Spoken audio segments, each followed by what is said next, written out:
అందరికీ నమస్కారం అండి. ఈ వీడియోని చూసిన తర్వాత లైక్ చేయండి, సబ్స్క్రైబ్ చేయండి, ప్లీజ్ సపోర్ట్ చేయండి. కార్తీక పురాణము 15వ అధ్యాయం. దీప ప్రజ్వలముచే ఎలుక పూర్వజన్మ స్మృతితో నరరూపము అందుట. అంతటా జనక మహారాజుతో వశిష్ఠ మహాముని, జనక, కార్తీక మహత్యమును గురించి ఎంత వివరించినను పూర్తి కానేరదు. కాని మరి ఒక ఇతిహాసము తెలియజెప్పదను, సావధానుడవై ఆలకింపుడని ఇట్లు చెప్పెను. ఈ మాసమున హరినామ సంకీర్తనలు వినుట, చేయుట, శివకేశవుల వద్ద దీపారాధనను చేయుట, పురాణమును చదువుట లేక వినుట, సాయంకాలము దేవతా దర్శనము వీనిని చేయలేని వారు కాలసూత్రమనేది నరకమునబడి కొట్టుమిట్టాడుదురు.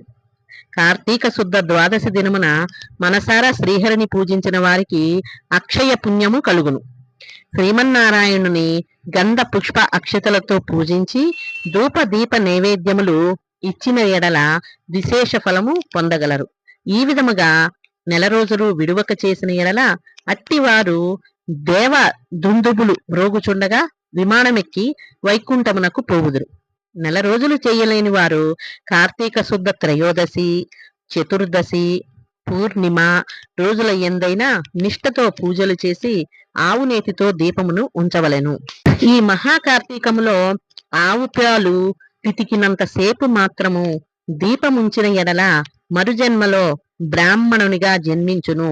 ఇతరులు ఉంచిన దీపమును ఎగద్రోసి వృద్ధి చేసిన ఎడలను లేక ఆరిపోయిన దీపమును వెలిగించినను అట్టి వారల సమస్త పాపములు హరించును. అందులకు ఒక కథ కలదు, వినువని వశిష్ఠుల వారు ఇట్లు చెప్పుచున్నారు. సరస్వతి నదీ తీరమున శిథిలమైన దేవాలయం ఒకటి కలదు.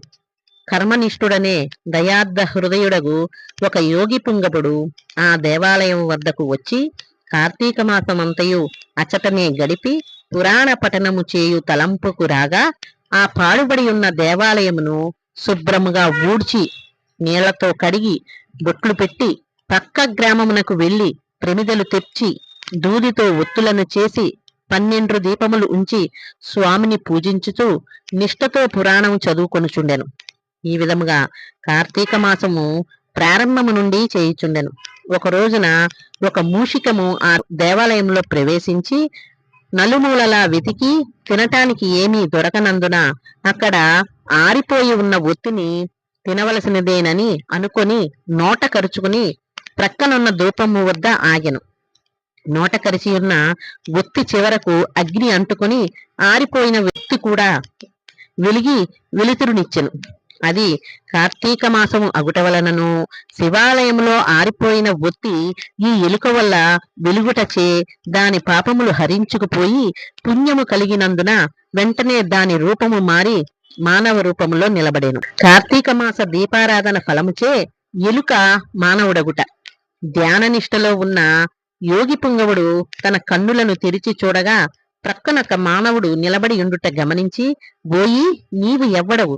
ఎందులకి ఇట్లు నిలబడి ఉంటివి?" అని ప్రశ్నించగా, "ఆర్య, నేను మూషికమును. రాత్రి నేను ఆహారము వెదుక్కుంటూ ఈ దేవాలయంలోకి ప్రవేశించి ఇక్కడ కూడా ఏమీ దొరకనందున నెయ్యి వాసనలతో నుండి ఆరిపోయిన ఒత్తిని తినవలెనని దానిని నోట కరచి ప్రక్కనున్న దీపం చెంత నిలబడి ఉండగా నా అదృష్టము కొలది ఆ ఒత్తి వెలుగుటచే నా పాపములు పోయినందున కాబోలు వెంటనే పూర్వజన్మమెత్తితిని. కాని ఓ మహానుభావా, నేను ఎందుకు ఈ మూషిక జన్మ ఎత్తవలసి వచ్చెనో దానికి కల కారణమేమిటో విశదీకరింపమని కోరెను. అంత యోగీశ్వరుడు ఆశ్చర్యపడి తన దివ్య దృష్టితే సర్వమును తెలుసుకొని, "ఓయి, క్రిందటి జన్మలో నీవు బ్రాహ్మణుడవు. నిన్ను బాహ్లీకుడని పిలిచెడివారు. నీవు జైనమత వంశానికి చెందినవాడువు. నీ కుటుంబాన్ని పోషించుటకు వ్యవసాయంను చేస్తూ ధనాసాపరుడవై దేవ పూజలు నిత్యకర్మలను మరిచి నీచుల సహవాసం వల్ల నిషిద్ధాన్నము తినుచు మంచి వారలను యోగ్యులను నిందించుచు పరుల చెంత స్వార్థ చింతన గలవాడివై ఆడపిల్లలను అమ్ము వృత్తి చేస్తూ దానివల్ల సంపాదించిన ధనాన్ని కూడబెట్టుచు సమస్త తినుబండారములను కడుచౌకగా కొని తిరిగి వాటిని ఎక్కువ ధరకు అమ్మి అటుల సంపాదించిన ధనమును నీవు అనుభవించక ఇతరులకు ఇవ్వక ఆ ధనము భూస్థాపితము చేసి పిసినారివై జీవించినావు. మరణించిన తర్వాత ఆ ఎలుక జన్మ ఎత్తి వెనుకటి జన్మ పాపమును అనుభవించి చుంటివి. నేడు భగవంతుని దగ్గర ఆరిపోయిన దీపాన్ని వెలిగించినందున పుణ్యాత్ముడివైతివి. దాని వలననే నీకు తిరిగి పూర్వజన్మ ప్రాప్తించినది. కానా నీవు నీ గ్రామమునకు పోయి నీ పెరటియందు పాతిపెట్టిన ధనమును త్రవ్వి ఆ ధనముతో దాన ధర్మాలు చేసి భగవంతుని ప్రార్థించుకొని మోక్షము పొందుమని అతనికి నీతులు చెప్పి పంపించెను. పంచదశాధ్యాయము 15వ పారాయణ సమాప్తము.